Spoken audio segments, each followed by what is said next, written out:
మీ అందరికి వందనాలు. బైబిల్ గ్రంథంలో ఒక మాట ఉన్నది.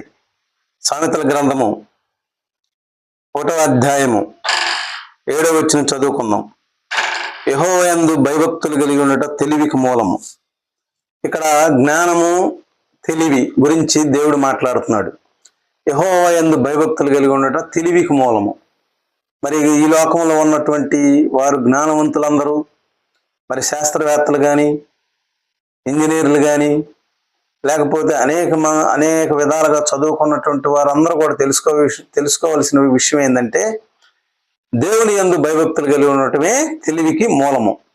మరి అనేక విధాలుగా ఈ లోకంలో మరి అనేకమైన వస్తువులు కనిపెడుతున్నారు.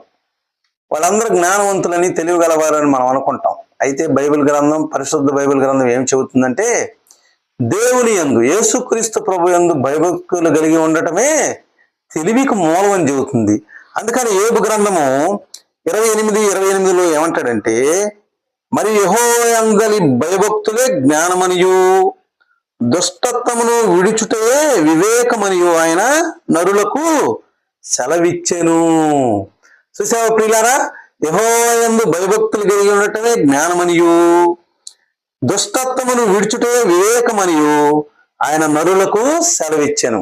ఓ నరుడా, ఓ మానవుడా, ఓ స్త్రీ పురుషుడా, మరి దేవుడా మాటలు మనకి సెలవిస్తుండగా మనము యేసుక్రీస్తు ప్రభు యందు భయభక్తులు కలిగి మనము జీవిద్దాము.